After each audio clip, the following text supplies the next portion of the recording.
Good morning student, future IAS academy way to success में आपका बहुत बहुत स्वागत है। मित्रों, कल के मोटिवेशनल अंक में मैंने किस तरह से यूपीएससी के हिंदी मीडियम के विद्यार्थी कैसे तैयारी करें और क्यों उनका प्रतिशत अंग्रेजी मीडियम के विद्यार्थियों से कम होता है, ये मैंने आपको कल बाकायदा बताया। और किस तरीके से पाठ्यक्रम के अनुसार पढ़ाई करनी है, इसके बारे में कल हमने चर्चा की। और मित्रों, जैसा कि आज मैंने कहा था कि फंडामेंटल राइट्स ख़त्म हो गया है, संविधान का डीपीएसपी पार्ट आज मैं स्टार्ट करने जा रहा हूं। तो डीपीएसपी, सबसे पहली बात तो जान लीजिए डीपीएसपी है क्या। राज्य के नीति निदेशक तत्व, ये एक डायरेक्शन है। ये कभी भी इसको लेकर कोई न्यायालय में इसके वाद को लागू नहीं कर सकता। हर राज्य के लिए कल्याणकारी ये नियम जो है, प्रत्येक राज्य के लिए कल्याणकारी नियम के अनुसार है, जो वाद योग्य नहीं है। क्वेश्चन पूछा जाता है कि मूल अधिकार और नीति निदेशक तत्वों में कौन सा वाद योग्य है, कौन सा वाद योग्य नहीं है। तो मूल अधिकार वाद योग्य है, परंतु नीति निदेशक तत्व वाद योग्य नहीं है। ये एक आइडियल बुक की तरह है, इसमें से राज्य अपने संसाधनों के अनुसार इस नियम को लागू समय समय पर लागू कर सकता है, लेकिन इसके नियम को लेकर हम किसी भी न्यायालय में वाद दायर नहीं कर सकते। इसलिए डीपीएसपी एज ए आइडियल आपके संविधान में प्रस्तुत होता है। और इसके बारे में प्रमुख चीज़ें मैं आपको कुछ जो नोट करके लाया हूँ मैं बताना चाहूँगा। प्री के लिए है, नीति निदेशक तत्व भारतीय संविधान की अनोखी विशेषता है। इसमें एक कल्याणकारी राज्य का लक्ष्य निहित है, डॉक्टर भीमराव अंबेडकर ने कहा था। नीति निदेशक तत्व राष्ट्रीय चेतना के आधारभूत स्तर का निर्माण करते हैं, एम.वी. पायली ने कहा था। नीति निदेशक तत्व संविधान सभा के उद्देश्यों और आकांक्षाओं का घोषणा पत्र है, ऐसा के.सी. वीर जी ने कहा था। तो राज्य के नीति निदेशक तत्व directive principle of state policy एक परिचय के रूप में संविधान के भाग 4 अनुच्छेद 36 से 51 में राज्य के नीति निदेशक तत्वों को प्रतिष्ठापित किया गया है। ये निदेशक तत्व देश में सामाजिक एवं आर्थिक लोकतंत्र की स्थापना की एक व्यापक योजना का प्रतिनिधित्व करते हैं। यद्यपि निदेशक तत्वों की प्रकृति गैर न्यायोचित है, तथापि ये देश की शासन व्यवस्था के मौलिक सिद्धांत हैं। ये सिद्धांत देश के प्रशासकों के लिए एक आचार संहिता है। निदेशक तत्व राज्य की नीति निर्माण में सहायता हेतु संघीय एवं राज्य दोनों सरकारों के लिए दिशा निर्देश एवं मार्गदर्शक सिद्धांत हैं।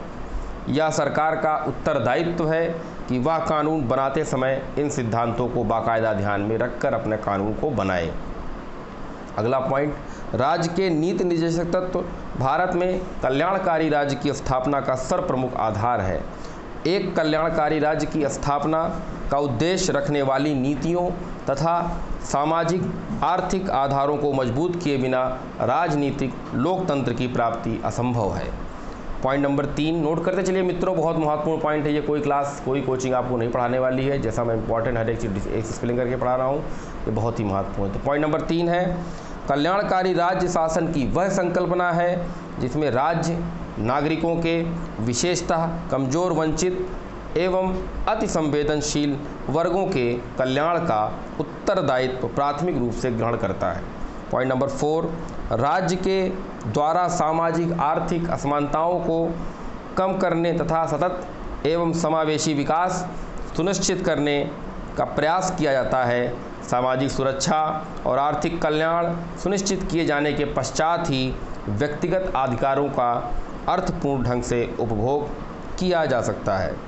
Full stop. संविधान की प्रस्तावना में जिन आदर्श की प्राप्ति का लक्ष्य रखा गया है, ये उन आदर्शों की ओर बढ़ने के लिए मार्ग को प्रशस्त करते हैं। अगला पॉइंट, अनेक महत्वपूर्ण अधिकारों जैसे आजीविका का अधिकार, सामाजिक सुरक्षा का अधिकार आदि जैसे अधिकारों को इसमें सम्मिलित नहीं किया गया है। इन अधिकारों को निदेशक तत्वों के रूप में स्थान दिया गया है जिसमें समतापूर्ण समाज की स्थापना की जा सके। हेडिंग डाल लीजिएगा। नंबर 2, नीति निदेशक सिद्धांतों का ऐतिहासिक विकास। डालिए हेडिंग, नीति निदेशक सिद्धांतों का ऐतिहासिक विकास। पॉइंट नंबर 1, 1944 में सर्वदलीय सम्मेलन द्वारा गठित सप्रू कमेटी ने 1945 में अपनी रिपोर्ट प्रस्तुत की। संविधान सभा ने भारतीय संविधान में मूल अधिकारों एवं अन्य अधिकारों की व्यवस्था करने हेतु इस समिति द्वारा की गई अनुशंसाओं को स्वीकार किया। पॉइंट नंबर 2, इस समिति ने न्यायोचित एवं गैर न्यायोचित अधिकारों के 2 वर्गों का सुझाव दिया। भारतीय संविधान में मूल अधिकार एवं अन्य अधिकार न्यायोचित अधिकार के रूप में सम्मिलित किए गए हैं, जबकि संविधान के भाग 4 में राज्य के नीति निर्देशक तत्वों के रूप में गैर न्यायोचित अधिकारों का उल्लेख किया गया है। ये निर्देशक तत्व मुख्य रूप से सामाजिक आर्थिक विकास के लिए उचित नीति निर्माण हेतु सरकार के लिए अनुदेश प्रपत्र के प्रकृति के रूप में होते हैं। अगला हेडिंग डालिए आप लोग। हेडिंग नंबर 3 है नीति निर्देशक सिद्धांतों के प्रेरक तत्व।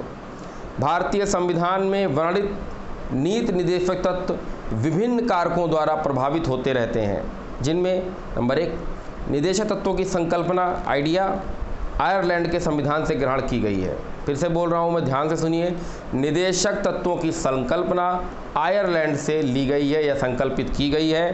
पॉइंट नंबर 2, भारत शासन अधिनियम 1935 में अनुदेशों का दस्तावेज इंस्ट्रूमेंट ऑफ इंट्रोडक्शन सम्मिलित किया गया था। निर्देशक तत्व भारत शासन अधिनियम 1935 में उल्लिखित उन्हीं अनुदेशों के समान है। पॉइंट नंबर 3, भारतीय स्वतंत्रता संग्राम को प्रभावित करने वाले पश्चिमी उदार लोकतांत्रिक विचारों को भारतीय परिस्थितियों के अनुसार परिवर्तित कर सम्मिलित किया गया है। इन्हें कल्याणकारी राज्य की लोक नीतियों के लिए नैतिक दिशा निर्देशों के रूप में भारतीय संविधान में अंगीकृत किया गया है। पॉइंट नंबर 4, समकालीन समाजवादी विचारों में भी संविधान निर्माताओं को प्रभावित किया। उदाहरण, कुछ निर्देशक तत्व श्रमिक कल्याण से संबंधित हैं। पॉइंट नंबर 5, संविधान सभा महात्मा गांधी के दार्शनिक विचारों से भी प्रभावित थी। उदाहरणतः पंचायत ग्रामोद्योग को प्रोत्साहन प्रदान करने आदि से संबंधित निर्देशक सिद्धांतों का भाग 4 में समावेश किया गया। मित्रों, अगली हेडिंग आप लोग डाल लीजिए, नीति निर्देशक तत्वों की विशेषताएं। इस विशेषताओं को पढ़ाने के बाद मैं डीपीएसपी का आज का जो अध्याय है यहीं समाप्त करूंगा। उसके बाद इसके आगे डीपीएसपी में जो महत्वपूर्ण चीज़ें मैं कल डिस्कस करूंगा। तो अगला टॉपिक डालिए, नीति निर्देशक तत्वों की विशेषताएं। पॉइंट नंबर 1, नीति निर्माण के लिए निर्देश। ये भी हेडिंग है। ये संघीय एवं राज्य स्तरीय सरकारों के लिए सार्वजनिक नीति निर्माण में इन सिद्धांतों को यथासंभव लागू करने हेतु निर्देश है। नंबर 1, राजनीतिक बहुमत को नियंत्रित एवं संतुलित करना। डॉक्टर भीमराव अंबेडकर के अनुसार निदेशक तत्व सत्ता में आने वाले किसी भी दल के लिए सीमा निर्धारित करते हैं। यह राजनीतिक बहुमत द्वारा भविष्य के भारतीय राज्य से संबंधित संविधान सभा की परिकल्पना एवं मूल्यों को खंडित करने हेतु किए गए प्रयासों के विरुद्ध सुरक्षा प्रदान करते हैं। गैर प्रवर्तनीय नॉन इन्फोर्सेबल प्रकृति। अनुच्छेद 37 के अनुसार नीति निर्देशक तत्व न्यायालय में स्वतः प्रवर्तनीय नहीं होते हैं। ये तभी लागू होते हैं यदि कोई कानून कुछ निर्देशक सिद्धांतों को प्रभावी बनाने के लिए निर्मित किया जाता है, जैसे आजीविका के अधिकार हेतु मनरेगा का लाया जाना। डॉक्टर अंबेडकर के अनुसार इन्हें मात्र नैतिक आदेश नहीं माना जा सकता।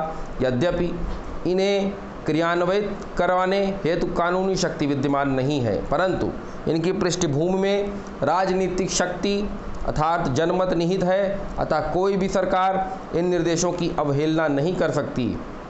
अगला है प्रस्तावना का विस्तार। नीति निर्देशक तत्व प्रस्तावना में निहित मूल्यों का विस्तार है।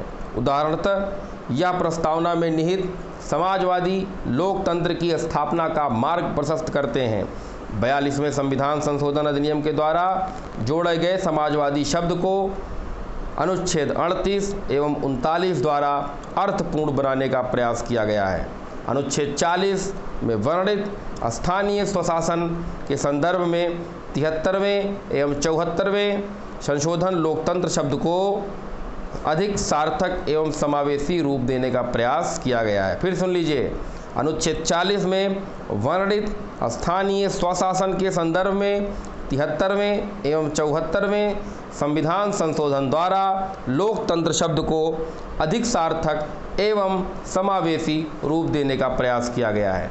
तो मित्रों, मैंने आज आपको बताया कि किस तरीके से एक आइडियल के रूप में डीपीएसपी को प्रस्तुत किया गया है। ये वाद योग्य नहीं है।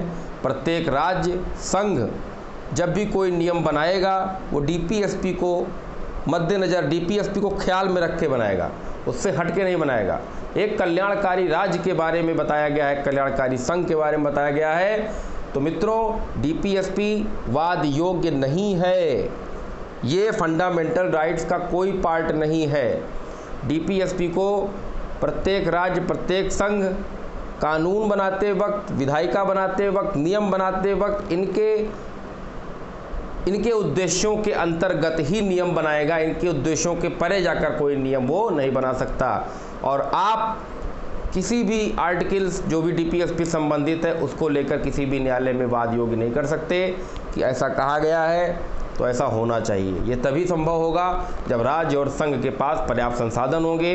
समय समय पर इनके नियमों को राज्य एवं संघ समय समय पर लागू करेगा। तो डीपीएसपी क्या है, इसकी विशेषताएं क्या थीं, आज मैंने इसके बारे में बात की है। और कल इससे जितने महत्वपूर्ण उच्छेद हैं कल मैं इनके बारे में बात करूंगा। और इससे ज़्यादा कभी भी आईएएस, पीसीएस, वनडे किसी भी एग्जाम में इससे ज़्यादा न कभी पूछा गया है, न कभी पूछा जाएगा और न कोई पूछ सकता है। ये मेरी गारंटी है। आप लोग बस की ओर पढ़ाई करिए, मेरे द्वारा दिए गए प्रत्येक लेक्चर को बहुत ध्यान से सुनिए और इसको नोट करते चलिए।